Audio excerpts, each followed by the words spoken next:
अस्सलाम वालेकुम, मैं हूं रेहान तारिक और आप देख रहे हैं दास्ताक। मुल्की सियासत में इस वक्त अजब गैर यकीनी सी का माहौल दिखाई दे रहा है। बादल कब बारिश बरसाने लगे, कब यालाबारी होने लगे और कब उन्हीं बादलों से आग बरसने लगे, किसी को कुछ मालूम नहीं है। कब उदू आपस में रफीके कार बन जाए और कब इंतहाई रुफकाए कार, इंतहाई करीबी साथी आपस में उदू हो जाए, दुश्मन हो जाए, ये भी किसी को कोई मालूम नहीं है। पाकिस्तान डेमोक्रेटिक मूवमेंट यानी ऑपोजिशन जो हुकूमती सफ़ों में दरार लेने के लिए इकट्ठी हुई थी कि हुकूमती सफ़ों में खलबली मचाएंगे, आज खुद पीडीएम की सफ़ों में खलबली दिखाई दे रही है।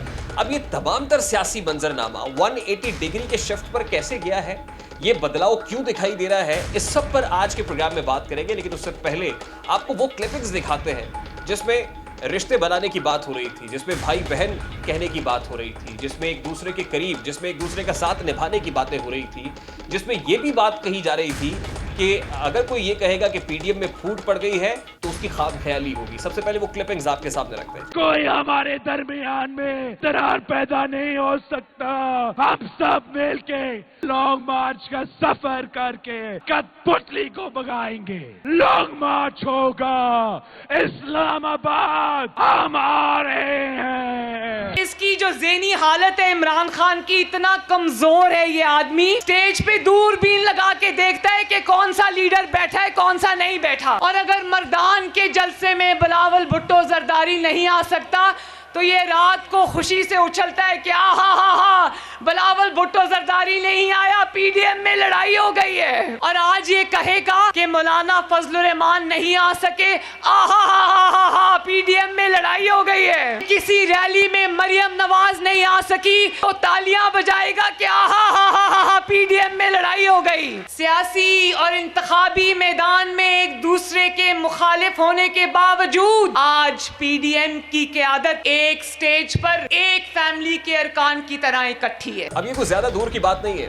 माजी करीब में साथ निभाने, कस्में खाने, वादे निभाने की बातें हो रही थी। लेकिन आज पाकिस्तान मुस्लिम लीग नून और पाकिस्तान पीपल्स पार्टी जो पीडीएम की दो बड़ी जमातें हैं, वो एक दूसरे से दूर दूर खिंची खिंची दिखाई दे रही है। एक पीडीएम सरबराही इजलास में आसिफ अली जरदारी साहब की जारहाना तकरीर, उस पर नवाज शरीफ साहब का बरहमी का इजहार, मरियम नवाज साहिबा का कुछ देर के लिए इजलास से उठकर चले जाना, प्रेशर के अंदर मौलाना फजलुर रहमान का दो हरफी बात करके उस प्रेस टॉक को छोड़कर चले जाना, और उसके बाद सेनेट में कायदे हिस्ब इख्तिलाफ के मामले पर पाकिस्तान मुस्लिम लीग नून और पाकिस्तान पीपल्स पार्टी जैसे सर धड़ की बाजी लगाते हुए दिखाई दे रहे हैं, वो सब आपके सामने है। मरियम नवाज साहिबा की जानिब से एक ट्वीट की गई और कहा गया कि इमरान खान साहब को खौफजदा होना चाहिए क्योंकि सिलेक्टर्स को और सिलेक्टेड मिल गया है, मुतबादिल की तैयारी हो रही है। उस पर बिलावल भुट्टो साहब ने गुज़श्ता रोज जब वो सिराजुल हक साहब से मुलाकात के लिए मंसूरा पहुंचे तो अपनी प्रेस कॉन्फ्रेंस के अंदर बात की। वो क्या कह रहे थे, जरा सबसे पहले उसकी एक झलक आपके सामने रखते हैं। सिलेक्टर को परेशान होना चाहिए कि उनका सिलेक्टेड तैयार हो रहा है, तो ये आपका इशारा किसकी तरफ था? अगर मैंने इशारा न करना होता तो फिर मैं खुल के बात करती, मैंने इशारा करना था, कर दिया। अगर किसी का इल्ज़ाम मुझ पे ये लगाने की कोशिश कर रहे हैं कि हम सेलेक्ट होने के लिए तैयार हैं, तो हमारे रगों में ये सेलेक्ट होने वाला सिलसिला नहीं है। लाहौर से कोई दूसरा सियासी ख़ानदान है जिसमें ये माजी उनका तो रहा है। बिलावल भुट्टो साहब ने बगैर लगी लिपटी बात की है। वो किस जमात की तरफ इशारा कर रहे हैं, वो कौन सी जमात है जिसका ताल्लुक तख्ते लाहौर से है, अकलमंदों के लिए इशारा ही काफ़ी है। लेकिन सवाल ये है कि पाकिस्तान पीपल्स पार्टी और पाकिस्तान मुस्लिम लीग नून इतना ओपनली मीडिया के सामने ये गिले शिकवे क्यों कर रहे हैं? क्या इसका कोई पॉइंट ऑफ रिटर्न है या मामला पॉइंट ऑफ नो रिटर्न पर आ चुके हैं?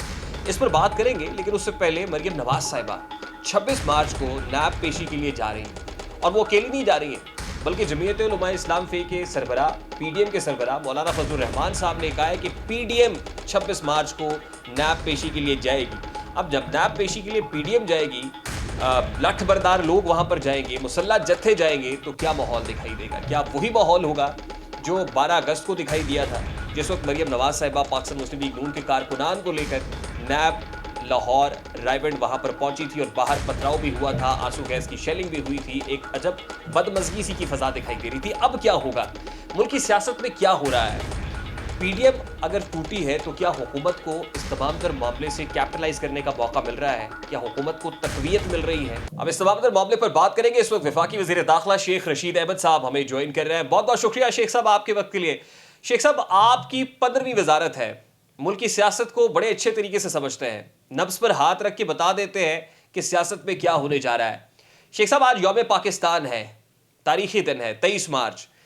इस वक्त मुल्क की सियासत के अंदर जो घुटन ज़दा माहौल है, शेख साहब आपने कई सियासी बहारें देखी हैं, क्या आज से पहले इतना घुटन ज़दा माहौल शेख रशीद अहमद साहब की नज़र से गुजरा है?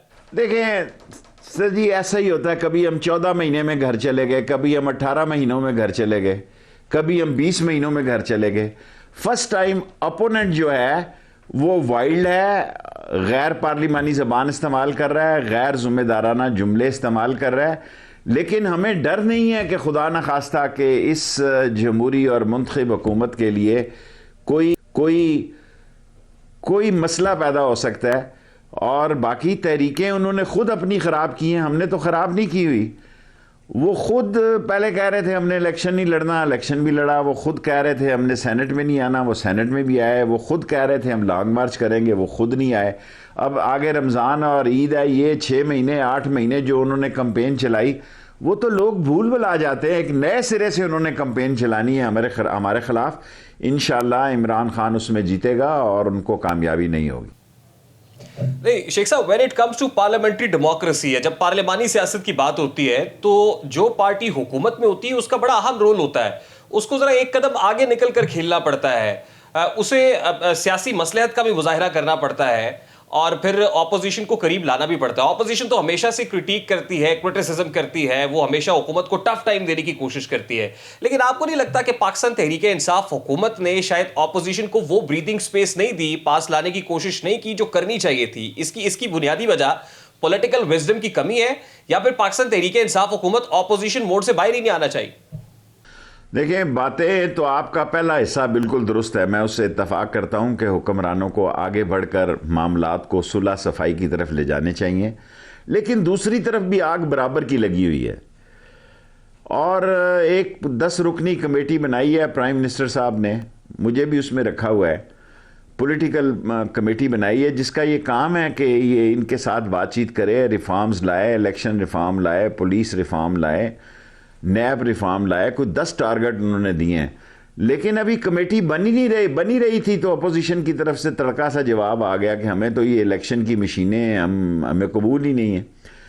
लेकिन देर ब देर या सवेर ब शाम बातचीत आगे बढ़ेगी। मैं तो आगे से हालात को नॉर्मल देख रहा हूं, क्योंकि अब हमारे से लड़ाई की बजाय उनकी आपस में लड़ाई काफ़ी संजीदा दिखाई दे रही है और सीरियस दिखाई दे रही है।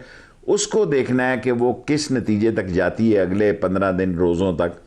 रोज़ों के बाद तो फिर पाकिस्तान में कूल हो जाता है, फिर ईद के बाद पता लगेगा। लेकिन ये 10-15 दिन में पता लग जाएगा कि ये इनकी अपनी सूरत हाल कहाँ खड़ी होती है। अच्छा शेख साहब, पीडीएम के अंदर की जो टूट फूट है, जो इस वक्त एक शिराजा बिखरा बिखरा दिखाई दे रहा है, मैं उस पर आता हूं। लेकिन उससे पहले आपने कहा कि 10 रुकनी पार्लियामानी कमेटी बनाई। देखिए ना, एक तरफ हुकूमत कमेटी बनाती है, पार्लियामेंट में आने की दावत देती है, दूसरी तरफ पाकिस्तान मुस्लिम लीग नून की नायब सदर मरियम नवाज साहिबा को नैब की तरफ से बुलावा आ जाता है और एक नहीं, एक ही दिन में 2 केसेस के अंदर बुलावा आ जाता है। तो शेख साहब, ये एक दोहरी पॉलिसी नहीं है, दोहरा मेयार नहीं है? देखिए, नैब के केसेस तो उनके अब के नहीं हैं, पुराने केसेस हैं। और अगर बुलावे की तारीख 26 हो जाती है तो उसे पॉलिटिकल नहीं लेना चाहिए। और कोर्ट जाना जो है ये कोई सियासतदान की शान में फ़र्क नहीं डालता। हम तो एक आवारा कलाशन गोफों में 7-7 साल कैद हो गए जी। भुट्टो जैसा आदमी ने कभी कॉल नहीं दी, और अगर कोई नतीजा खुदा न खास्ता बुरा हो गया तो मुकदमात की नोयत कुछ भी हो सकती है। ये गलत खेल रहे हैं। अदालतों पे खाल देना तो दुनिया में किसी महज़ब कौम और माशरे में ये अच्छी बात नहीं समझी जाती कि आओ मैं अदालत में जा रहा हूँ या जा रही हूँ, आप सारे वहाँ पहुँचे। इस तरह तो नहीं होता। आपका वकील होगा, आपके केस होंगे, आपके आर्गूमेंट्स होंगे या आपकी पेशी होगी। लेकिन अब ये करना कि अदालत को ही डराना कि हम अदालत को उठा के ले जाएंगे, कल कोई बंदा खुदकुश कहे कि जनाब अली मैं दहशतगर्दी को और अदालत को ही उड़ा दूंगा बम से, फिर क्या है? फिर इस मुल्क में अनारकी फैलेगी, इस मुल्क में अदम इस्तेकाम आएगा और इस मुल्क में सबसे ज़्यादा नुकसान इन्हीं लोगों को होगा जिनके केसेस चल रहे हैं। ये मैं फिर दुरुस्त फरमाए शेख साहब, ये सिस्टम के लिए किसी भी सूरत अच्छी बात नहीं जी कि अगर खुदा ना खास्ता कोई बुरा वाकया हो गया तो सबसे ज़्यादा नुकसान भी इन्हीं को पहुंचेगा जो लोगों को कॉल दे रहे हैं। तो शेख साहब, आपने फोर्सी करते हुए वो काउंटर स्ट्रैटेजी तो बनाई होगी, हुकूमत की क्या स्ट्रैटेजी है? 26 मार्च को अगर वाकई आप कह रहे हजारों में भी लोग आ जाते हैं तो आप कैसे टैकल करेंगे फिर? क्योंकि 12 अगस्त को हमने देखा कि वहां पर पथराव भी हुआ, आंसू गैस की शेलिंग भी हुई और एक कशीदगी सी फजा देखी गई नैब के बाहर। अगर अब फिर वही कुछ होता है और अब मजीद शिद्दत के साथ होता है तो हुकूमत कैसे टैकल करेगी शेख साहब? देखें, ये सूबाई मसला है। सिर्फ नैब ने हमसे रेंजर्स मांगे हैं, ये सेकंड लेन होती है सिक्योरिटी की, वो हम उनको देंगे। ये मैंने आज हिदायत की है सेक्रेटरी इंटीरियर को, नजीम खोखर साहब को, कि उनका लेटर मसूल हो गया है। सो नैब ने हमसे रेंजर्स मांगी है और किसी ने अभी हमसे रेंजर नहीं मांगी, और हमसे आए रोज़ लोग रेंजर्स मांगते रहते हैं।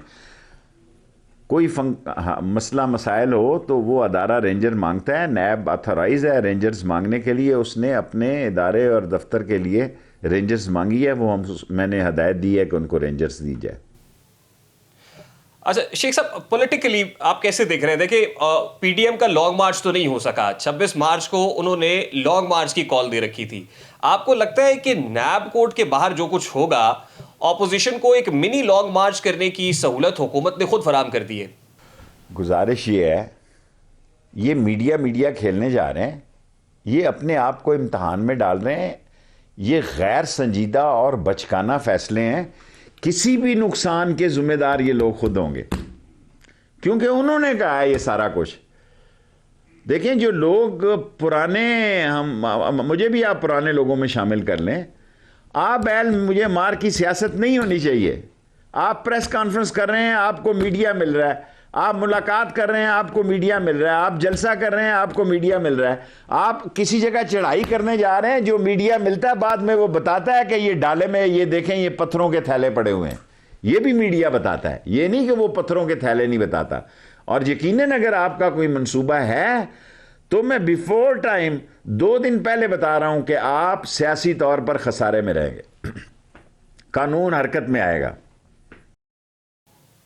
शेख साहब, आप बड़े रिसोर्सफुल आदमी हैं, आपके पास मालूमात होती हैं और आप मालूमात की बुनियाद पर फैक्चुअल ग्राउंड्स के ऊपर बात करते हैं हमेशा। शेख साहब, अभी देखिए, जो तर्ज सियासत पाकिस्तान मुस्लिम लीग नून का दिखाई दे रहा है, जिस दिन इमरान खान साहब ने असम्बली के अंदर एतमाद का वोट लिया, बाहर साबिक वजीर आजम शाहिद खाकान अब्बासी और मुसद्दक मलिक साहब पाकिस्तान तहरीक इंसाफ के कारकुनान के पीछे भाग रहे थे। आपने देखा कि कैप्टन सफदर को अंडा मारा जाता है, वो लाठी लेकर पीछे भागते हैं। मरियम नवाज साहिबा ने यूथ कन्वेंशन के अंदर कहा कि अब कुर्बानियां देने का नहीं, अब हिसाब लेने का वक्त है।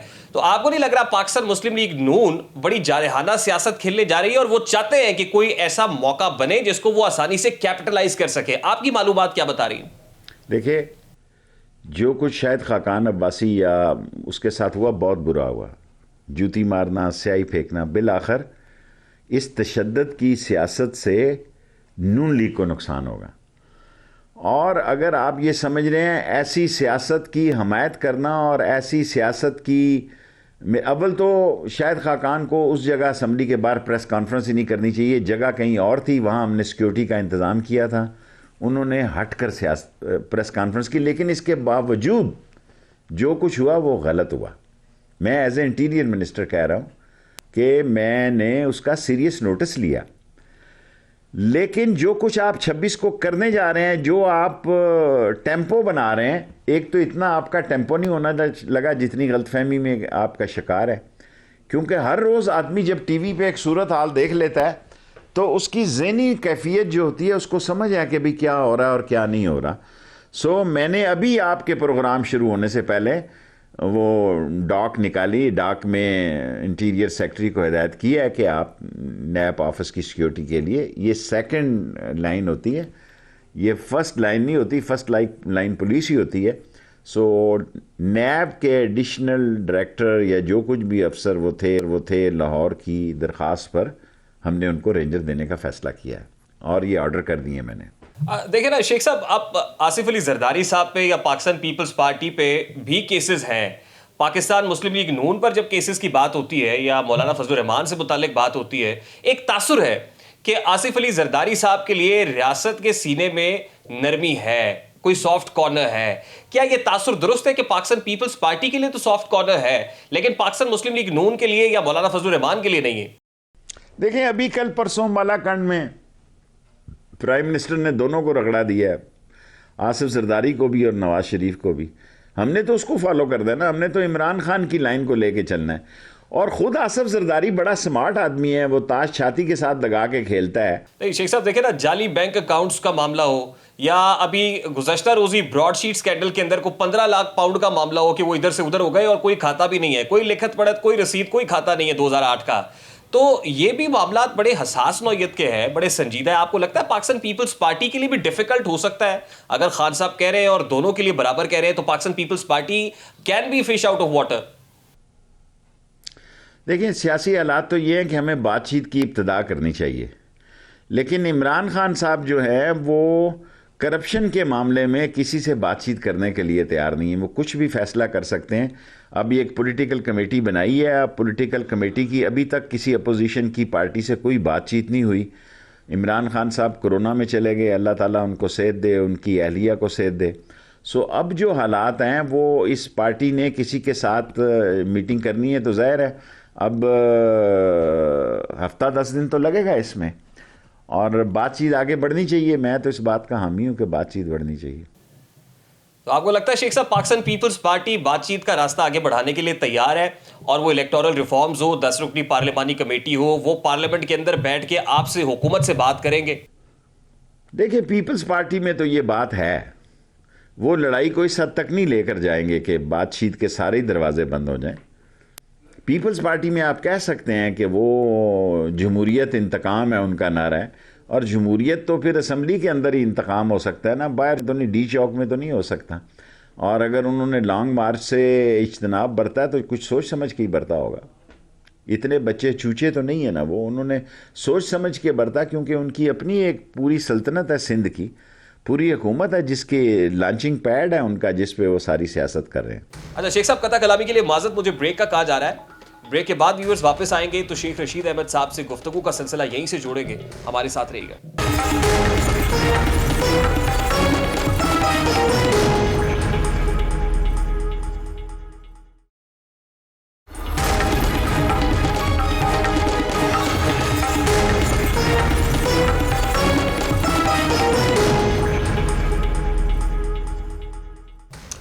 Welcome back after break viewers. वफाकी वज़ीर दाखिला शेख रशीद अहमद साहब हमारे साथ मौजूद है। शेख साहब, ब्रेक पर जाने से पहले हमने मरियम नवाज साहिबा और पीडीएम से मुताल्लिक तो बात की है, तो शेख साहब जो मरियम नवाज साहिबा ने कहा कि अब सेलेक्टर्स को मुतबादिल मिल गया है, तो ये बात मरियम नवाज साहिबा का जो एक खदशा है, क्या वो दुरुस्त है? मेरा ख्याल है बचपने की ऐसी बातें हैं, क्या है जी सिलेक्टर मिल गया। जब तक आसफ जरदारी कायम है, देखें अब दो ग्रुप हैं, मरियम नवाज शरीफ को प्रेजेंट कर रही हैं और शहबाज शरीफ खामोशी से अपनी सियासत के लिए सोचो बचार कर रहे हैं। सो अगर आप ये कहें कि बिलावल का फैसला चल रहा है या मरियम का फैसला चल रहा है, तो मैं ये मानने के लिए तैयार नहीं। लेकिन शेख साहब, आप हमेशा कहते रहे हैं नून से शीन निकल रही है। अभी हमजा शहबाज साहब का बाहर आना कायदे हिस्ब इख्तलाफ है पंजाब में, फिर शहबाज शरीफ साहब जो हैं उनसे, उनके मुतालिक भी चहम गोइयाँ जारी हैं कि अब जो मुफाहमत वाले लोग हैं और उनके चेहरे सामने आ जाएंगे, जो मुजामत वाले शायद बैकड्रॉप में चले जाएंगे। तो ऐसी कोई मालूमात है आपके पास कि शहबाज साहब भी आ रहे हैं? देखें, हमजा को नवाज शरीफ साहब ने लंदन से कहा तो है, और शहबाज शरीफ साहब का अभी केस है, देखें क्या होता है। लेकिन सियासत में आपसे इत्तफाक करता हूं कि ईद के बाद जो है वो शुरू होगी कुछ दिनों के लिए, लेकिन इमरान खान को वो हैवी वेट है सियासत में, इनसे नहीं मार खा रहा। जो इनकी सियासत है कि चढ़ाई कर दो नैब के दफ्तर में, हाँ जी मेरे साथ आओ क्योंकि मैं कस्तुनतुनिया जा रहे हैं हम फतह करने के लिए, हम द्वारका का किला फतह कर। भाई ये केस की तारीख पे जा रहे हो, भुट्टो केस की तारीख पे गया, फांसी लग गया, वो कॉल देता तो लोग अदालत उठा के ले जाते। आपके कहने पे कोई अदालत उठा के कहीं नहीं लेके जा रहा। और 26 को भी आप देख लीजिएगा, आपकी गलतफहमी दूर हो जाएगी। शेख साहब देखिए, आपकी बड़ी प्रिंसिपल पोजीशन है, आपका बड़ा प्रिंसिपल स्टैंस है, क्योंकि आपने जो सियासत की है, आपने तमाम जीरो बम देखे हैं, उतार चढ़ाव देखे हैं। आपको याद होगा सर 2014 के धरने के अंदर खान साहब क्या कहा करते थे, किस तरह वक्त के वजीर आजम को वजीर आजम हाउस से गिरेबान से पकड़कर निकालने की बातें करते थे, पार्लियामेंट हाउस के ऊपर शलवारें लटकाने की, टांगने की बात करते थे। क्या क्या नहीं हुआ। वहां पर ब्यूरोक्रेट्स को क्या कहा गया, वहां पर पुलिस अफसरान को, सीनियर लोगों को क्या कहा गया। तो ये जबान अगर इसको फरोग मिला है सियासत के अंदर, तो ऑपोजिशन ये कहती है कि इसको फरोग देने वाले भी पाकिस्तान तहरीक इंसाफ है। देखें 126 दिन जो हमारे मेरी सियासी ज़िंदगी में मैंने कोई नागा नहीं किया, बड़ा मुश्किल काम था और हमें नहीं रहना चाहिए था। और मैंने अल्लाह का आपको बता नहीं सकता कि क्या जुमला मैं इस्तेमाल करूं कि मैंने किस तरह महसूस किया कि 126 दिन में जब धरना ख़त्म हुआ। ये धरना कोई मामूली सियासत नहीं है जी, पैसों के तबाही और बर्बादी के साथ साथ ये बहुत मुश्किल काम है। ये इमरान खान साहब के साथ मैंने बैठ के किया और बाद में नतीजा भी इसका कुछ नहीं निकला। इनसे भी कुछ नहीं होने जा रहा। मीडिया खेल रहे हैं जी। आप मीडिया के एंकर इतने ज़्यादा 40 चैनल हैं, सुबह से शाम तक कोई काम ही नहीं है। सो इनकी मुफ्त की प्रोजेक्शन हो रही है, अच्छी या बुरी। सो इसका ये फ़ायदा उठा रहे हैं। बाकी अगर आप ये समझ रहे हैं कि इससे कुछ निकलने जा रहा है, अपोजिशन को कुछ नहीं मिल रहा। शेख साहब, आप अवामी लीडर है, मैंने अवाम की बात आपसे करनी है, लेकिन उससे पहले मुझे सादा से सवाल का जवाब दे दे सर। कौन अंदर जा रहा है सर ईद से पहले पहले, और कौन अंदर से बाहर आ रहा है सर? मुझे नहीं पता, सच बता रहा हूं, मुझे नहीं मरियम पता। बीबी गिरफ्तार होंगी शेख साहब? मेरा नहीं ख्याल, ऐसे ही मेरा मतलब है, मुझे तो नहीं लग रहा। शहबाज शरीफ साहब आ जाएंगे बाहर? आप मुझसे अदालत का फैसला लेना चाहते हैं, अच्छे एंकर हैं आपके भी, मुझे मुलवस सुबह अदालत बुला ले। आपने तो कहना मैंने तो सवाल किया था सिर्फ। नहीं शेख साहब, आपका पॉलिटिकल विजडम बहुत ज्यादा है सर। देखें एक केस लगा हुआ है अदालत में, आजकल देखें वजीरों को भी बुला रही हैं अदालतें हद के इज्जत में। सो आप मुझे चाहते हैं कि मैं भी हद के इज्जत में उम्र के इस हिस्से में पेश हूं, तो ये नहीं शेख साहब, आप नहीं हो सकते, आप बड़े वजादार सियासतदान। शेख साहब, इमरान खान साहब के पास अवाम के सामने सुरखरू होने के लिए क्या अपॉर्चुनिटी, क्या विंडो मौजूद है? देखिए तकरीबन 3 साल होने को आए हैं, IMF के प्रेशर के ऊपर ऑर्डिनेंसेस भी जारी करने पड़ रहे हैं, बिजली सरचार्जेस भी हो रहे हैं, अवाम के लिए रावी चैन नहीं लिख रहा है। तो इमरान खान साहब के पास सुरखरू होने का कौन सा ऐसा रास्ता मौजूद है सर? उसकी ऑनेस्टी, उसने मुल्क को डिफ़ॉल्ट होने से बचाया, डेफिसिट को बेहतर किया, उसने हर वो मुश्किल काम किया जो इन चोरों, डाकुओं और लुटेरों की वजह से कौम के ख़जाने पे बोझ पड़ा, उसने अपने ऊपर लेके उसको सॉल्व करने की कोशिश की। और वो इंशाअल्लाह ताला इस साल 1.5 साल में, क्योंकि 5वां साल तो इलेक्शन कैंपेन शुरू हो जाती है, 1-1.5 साल का जो अरसा रह गया है, इसमें इंशाअल्लाह ताला इस महंगाई और बेरोज़गारी के भी बेहतर नतीजे निकलेंगे। शेख साहब देखिए, आप हमेशा से कहते रहे कि प्रैक्टिकली हुकूमत के पास 4 साल होता है, जैसे अभी फरमा रहे हैं कि आप आखिरी साल तो फिर कॉन्स्टिट्यूंसी पॉलिटिक्स का होता है। आप ये देखें कि 1 साल कमो बेश तकरीबन 1 साल रह गया पाकिस्तान तहरीक इंसाफ के पास। उसमें अगर आवाम को सस्ता आटा नहीं मिल रहा, अगर चीनी नहीं मिल रही, बिजली के नर्ख बहुत ज्यादा है, IMF का प्रेशर बहुत सारा है, आपको क्या लग रहा है सर, खान साहब के पास ऐसी कौन सी गिदड़ सिंगी है शेख साहब के वो ये तमाम तर रिफॉर्म्स हो जाएंगी, करेक्टिव मेजर्स हो जाएंगे, आवाम कहेगी नहीं, आखिरी साल में जब पाकिस्तान तहरीक इंसाफ के लोग वोट लेने के लिए जाएंगे तो आवाम उनको फूलों के हार डालेगी? गुजारिश ये है कि उसने कैबिनेट में भी कहा है, इमरान खान ने कोर कमेटी में भी कहा है, इमरान खान ने तर्जमानों को भी कहा है, पॉलिटिकल कमेटी में भी कहा कि भाई अब इन मसलों को हल करो, हमारे पास वक्त थोड़ा है। और वाकई वक्त थोड़ा है, 1-1.5 साल कोई अरसा नहीं होता। ये मैंने कौमी असम्बली में कहा है कि इक़्तिदार में दिन का पता ही नहीं चलता कैसे ख़त्म हो जाता है। ये तो अपोजिशन में होता है बंदा, तो दिन ही नहीं ख़त्म होता, ना रात ख़त्म होती है ना दिन ख़त्म होता है। हुकूमत में तो पता ही नहीं लगता कि किस तरह 5 साल पूरे हो गए हैं। अब 3.5 साल हमारे होने को हैं, और साल सवा साल के बाद तो कैंडिडेट मैदान में होंगे जी। सो हमें इसी साल 1.5 साल में जो इमरान खान ने कहा है कि इसकी बेहतर परफॉर्मेंस करनी है तो इसको करना है। शेख साहब, आप वाहिद आदमी है शायद कैबिनेट के अंदर जिसकी कड़वी बातें भी इमरान खान साहब बड़े खुले दिल के साथ सुन लेते हैं, आप खुद ही बताते हैं। अब ये बताएं कि आप खान साहब को क्या कह रहे हैं, मतलब जब कैबिनेट रीशफल की बातें सामने आ रही हैं कि काबीना के अंदर कोई उखाड़ पिछाड़ होने वाला है, कोई नए चेहरे आने वाले हैं, तो आप फोर्स क्या कर रहे हैं और खान साहब को क्या मैसेज दे रहे हैं आप बार बार? आने चाहिए जी, बड़े अच्छे अच्छे नौजवान हैं PTI में, और उनको अकोमोडेट होना चाहिए, क्योंकि इतना टाइम भी होना चाहिए कि वो डिलीवर कर सकें। और मेरा ख्याल है कि ये एक अच्छी बात है कि अच्छे चेहरे जो हैं वो भी मुतारफ़ हों, नए चेहरे PTI के पास काफ़ी लोग हैं। सो उनको भी मौका मिले अपनी परफॉर्मेंस बताने का। तो शेख साहब, किन किन वुज़रा के पोर्टफोलियोज आपको लगता है खतरे में है? मेरा ख्याल है इजाफा हो रहा है, कुछ खतरे शतरे की बातें कम मैं नहीं देख रहा। एक दो लोग हुए तो उससे क्या फर्क पड़ जाएगा?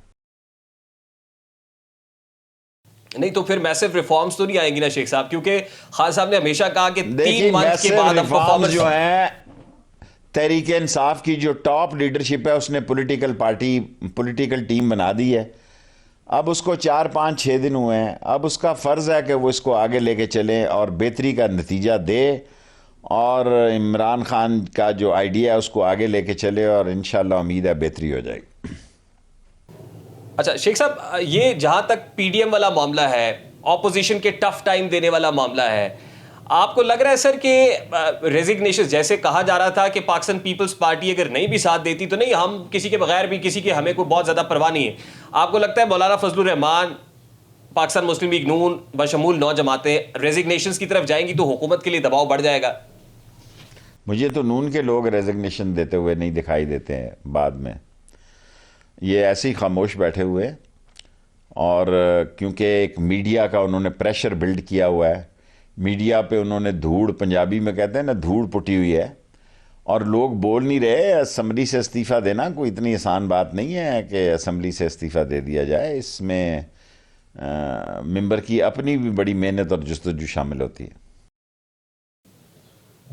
तो what are you looking at Sheikh Sahab? आपको नहीं लगता कि नवाज शरीफ साहब, जिनका कोई स्टेक नहीं है, बाहर बैठे हुए हैं इस वक्त, मौलाना फजलुर रहमान, जिनका कोई स्टेक नहीं है इस वक्त, वो असम्बली में नहीं है, असम्बली से बाहर हैं, अमली सियासत से बाहर हैं, तो क्या देख रहे हैं सर कि ये लोग अफोर्ड करेंगे? मतलब इनका क्या है असम्बली में बैठने से? ये तो चाहेंगे कि as early as possible resignation से बाहर आए। इन्होंने कहना शुरू कर दिया कि 1.5-2 साल और लग गए तो कौन सा फ़र्क पड़ जाएगा। ये तो कह रहे थे 30 दिसंबर नहीं आएगी, 1 जनवरी नहीं आएगी, 23 फरवरी नहीं आएगी, 23 मार्च नहीं आएगा, सारे होके गुजर गए। इसी तरह ये वक्त भी गुजर जाएगा। तो शेख साहब, अगर इसी तरह से गुजरेगा, इसका मतलब ये है कि ऑपोजिशन की जो स्ट्रैटेजी इस वक्त दिखाई दे रही है बाहर, वो ये है कि सिर्फ हुकूमत के ऊपर हल्का फुल्का दबाव रखना है। हम हुकूमत को घर भेजना भी नहीं चाहते, हम चाहते हैं कि हुकूमत अपने वजन से जाए या हुकूमत अपनी गलतियों से एक्सपोज हो। क्या यही स्ट्रैटेजी रहेगी ऑपोजिशन की, और ये हल्की फुल्की मौसीकी होती रहेगी, पक्का राग नहीं होगा?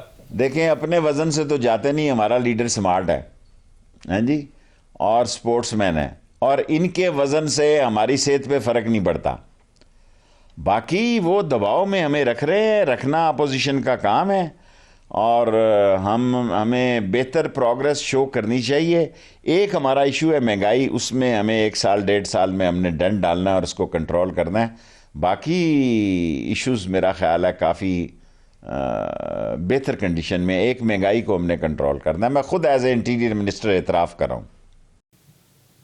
शेख साहब देखिए ना, आप बड़े ऑप्टिमिस्ट हैं, आप कह रहे हैं बाकी जगह ठीक है, सिर्फ महंगाई का इशू है, आप शुरू दिन से कह रहे हैं। और दूसरी चीज ये है कि आप कह रहे हैं कि ये मिसमैनेजमेंट और बैड गवर्नेंस पे काबू पाना पड़ेगा। देखिए, एक अकेला इमरान खान, जिसके बारे में कहा जाता है कि minus Imran Khan there is no PTI, यानी इमरान खान पीटीआई का दूसरा नाम है। तो आपको लगता है सर कि वो टीम जिसे इमरान खान बार बार कह रहा है कि खुदा का खौफ कर लो, अब एक्शन में आ जाओ, अब परफॉर्म करने की तरफ आओ, वो टीम समझने को तैयार है इस वक्त, या वो टीम भी देख रही है कि नहीं नहीं अब दिन थोड़े रह गए? मेरा ख्याल है क्या करेंगे वो, कोई ऑप्शन नहीं है इनके हमारे पास। करेंगे इंशाल्लाह, मेहनत करेंगे। आप दुआ करें अल्लाह हमें हिम्मत दे, हम करेंगे इंशाल्लाह। अच्छा शेख साहब, एक बड़ा इंपॉर्टेंट इशू है सर, और वो है हुकूमत का अपने इदारों के ऊपर अदम एतमाद। And I am talking about election commission of Pakistan sir. जिस तरह के स्टेटमेंट्स हालिया दिनों में इलेक्शन कमीशन ऑफ पाकिस्तान से मुताल्लिक आए हैं हुकूमत की तरफ से, हुकूमत ने मुस्ताफ़ी होने का मुतालबा भी किया। इलेक्शन कमिश्नर जो इस वक्त है, आप तो बड़े करीब से जानते हैं सर, आपके पास रहे हैं पाकिस्तान रेलवेज के अंदर, आपके दरमियान खतो किताबत भी होती रहती है। तो क्या हुकूमत ने जो जिस अदम एतमाद का इजहार राजा साहब के ऊपर किया है वो बनता था? देखें, गुजारिश ये है, मैंने ख़तो किताबत लिखा है। देखें, मेरे साथ अब मेरी 15वीं वजारत है, कोई 40-50 लोग रहे हैं, मेरे साथ किसी ने बुरा नहीं किया, ना मैंने किसी ब्यूरोक्रेट के साथ बुरा किया, और हर एक का अगर कहीं बात हुई तो मैंने लेटर लिखा है। और अब ये कहना, देखें, लेकिन इलेक्शन कमीशन ने भी बड़ा सख्त और मैं समझता हूँ इंतहा पसंदी का लेटर लिखा है। वो नहीं लिखना चाहिए था। और मैंने राजा साहब के इसका पैगाम भी भिजवाया कि ये गैर ज़िम्मेदाराना जो है वो हो रहा है, और इसको आप बेहतर तौर पर ये बयान जो इलेक्शन कमीशन की तरफ से आया था नहीं आना चाहिए था। मैं वज़ीर हूँ, अब आप समझें कि जो शफकत महमूद ने बयान दिया मैं उसके साथ खड़ा हूँ, अब मैं उस लेटर के साथ तो नहीं खड़ा। नहीं, शफकत महमूद साहब के किस स्टेटमेंट के साथ खड़े हुए शेख साहब आपने? क्योंकि जो हुकूमत की तरफ से मजम्मत की, जो हुकूमत के साथ, देखिए उन्होंने ये कहा हम सदारती रेफरेंस नहीं लेके आ रहे। सबसे पहले ये कहा हम कोई ऐसी कार्रवाई नहीं करेंगे। देखें जो शफकत महमूद का है उससे कहना, मैं उज़्मी तौर पर आपको ये बता रहा हूँ कि मैं जो गवर्नमेंट का स्टैंड है इलेक्शन कमीशन के बारे में उसको सपोर्ट करता हूँ। ठीक है शेख साहब, यही से गुफ्तगू का सिलसिला जोड़ेंगे। एक ब्रेक का कहा जा रहा है, ब्रेक लेते हैं व्यूअर्स। ब्रेक के बाद वापस आते हैं। वफाकी वज़ीर दाखिला शेख रशीद अहमद साहब हमारे साथ मौजूद हैं। कुछ इंटरेस्टिंग बातें उनसे जानने की हैं। बड़े रिसोर्सफुल आदमी हैं, क्या मालूमात उनके पास हैं, और बीइंग वज़ीर दाखिला वो क्या समझते हैं कि आइंदा आने वाले दिनों में मुल्की सियासत में क्या होने जा रहा है। ब्रेक के बाद बात करते हैं। हमारे साथ रहिए।